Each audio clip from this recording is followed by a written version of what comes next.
I will now invite Councillor Taylor-Smith to speak. Councillor. Thank you, Mr. May.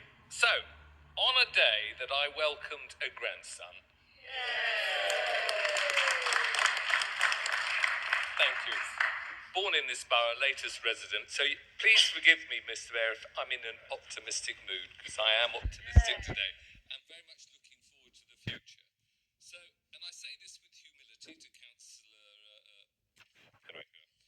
I say as a Conservative council, we understand the importance of sound financial management, and I think that's being demonstrated in the budget, so beautifully crafted by Councillor Palasitis. Invested in the outstanding Queensmill School, so our local SEND children have a local school which they can access without needing SEND transport, ensuring a £300,000 saving every year.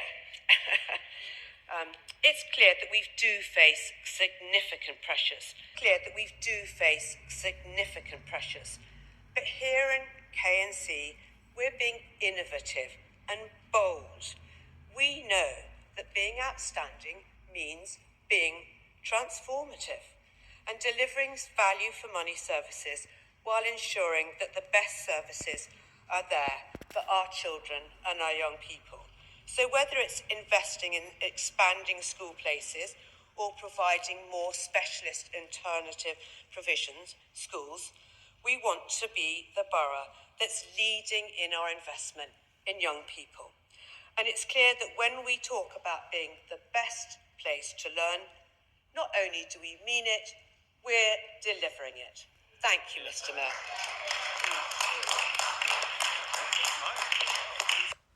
Said here before, although I will this time edit my response since experience has taught me that certain words are considered, wrongly as it turns out, actionable by certain members. If the members on that side of the chamber had a fraction of the casework we in the Northern Wards do, they would wipe that S*** off their F***. Some recent casework examples, because this is all very wafty and abstract. A single mother with 2 dependents fleeing domestic violence, having their duty summarily discharged, in error, 3 times, eventually being told to make the choice, live together in a broken down car in an alley, or give away your kids to the state.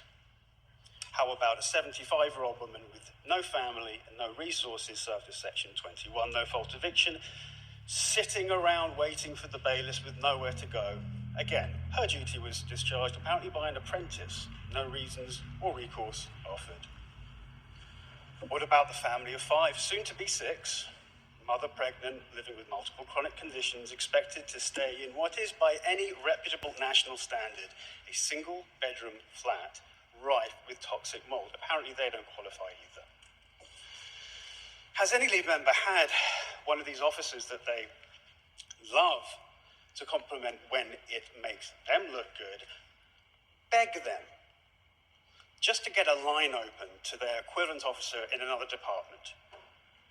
Is that innovation? These decisions, deliberate or not, are clear functions of a chronically understaffed, under-supported workforce.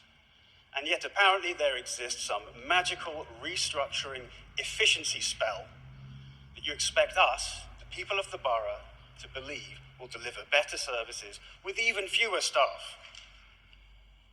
It sounds stupid because it is.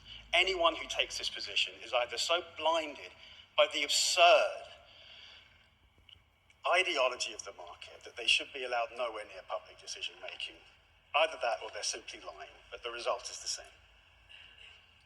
To approve this budget is to say that they are happy with the torment that we are visiting upon that single mother of 2, that 75-year-old kicked out on the street, that family of 6. In fact, it could stand to get a little worse, couldn't it? Why not? I mean, they have all those lovely bin collections. Brandy and cigars for everybody. Job well done. Very innovative.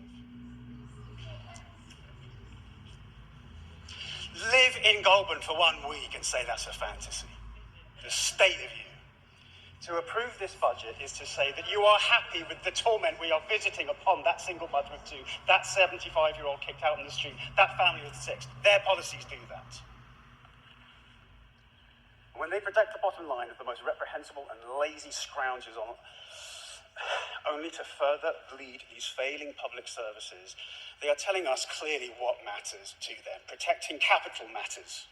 Protecting the rich matters. Our pain, our lives simply don't matter. Strategy, let me help them with their campaign for next year. If they wish to win next year, they need to defeat at least 13 of us sitting over here, and possibly including the Liberals as well. That gets them a majority. So, good. The Leader of the Opposition's making notes. Now, if they want to defeat us, stealing the ENSIL and the City Living Local Life from our wards is not going to encourage the voters in those wards to vote for them if they're going to take all the money and spend it in their wards in North Kensington. So there's a logic fail there. I want to hear what Councillor Hammond has to say. Please. The councillor for Dalgarno knows full well how the complaints process in the council works, and a bit of political knockabout in the chamber is perfectly acceptable. £1 million in the budget for the council tax reduction scheme at a time when half of London boroughs, almost all of whom will be Labour, are cutting their council tax support, which were fantastic. I would say that. Jem talked about twice weekly bin collection. Call upon Councillor Jeddart to speak. Councillor. Thank you. Once again, your budget has more holes in it than the Dutch cheese, but anyway, it is mantra of greener, fairer and safer. Just to show how this budget is not including people's voices, you have sold Canal Wade without public consultation. You never disclose that you have done it. You haven't done transparency. And Canal House, it's a different matter from a street which leads to Blue Boat House. You lease it out, Blue Boat House. You can easily use your budget to give it back to the council. No, you gave it to the catalyst for profit, not for benefit of residents. Have they had any say on it? No. Your budget looks after your own and only your own. Holy development, you say about new homes program. You have no provision for checking new housing stock. You have no provision for checking new housing stock. Hobby development for today on completion was in complete disrepair. I have families with small children, babies, and I brought to your attention many times, you are not offering 30% discount on the rent. You completely ignore any compensation coming forward. But your hobby development new when you have sort of, all your propaganda in your channels. The issue is you have no provision for checking new housing stock on completion. It is a repair. And you should have someone in the indoor team to do it. In regards to your budget for greening on council own estate, right? Because it's a housing, so I believe you are referring to council stock. No provision for SATs. Once again, I have many wonderful council-run estates, St. Quintin's, Balfour Bally, and Traverton Ramis. They are on the SATs list. There's no provision for that. Equality is a human right. We have many people with asthma cases, even some of our councillors. Again, it does not reflect what is happening on the ground. Community asset. You have removed so many community assets from the residents' reach. I don't even want to mention once again Speed Theatre, which is leading now a business of hiring spaces for £150 a day with a small discount for the residents.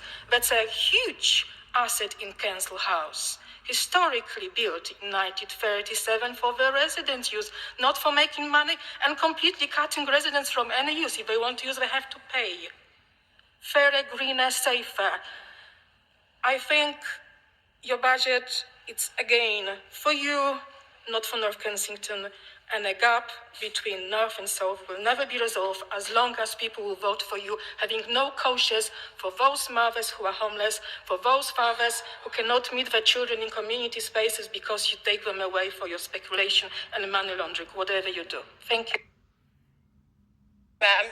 I'm sorry, I was just trying to get my head around some of those last comments. So maybe I'll have to take them up later with Councillor Jeddart, because Councillor, I don't think, to my please. knowledge, we've sold anything recently, but thank Councillor Simmons for her role as Chair of Scrutiny.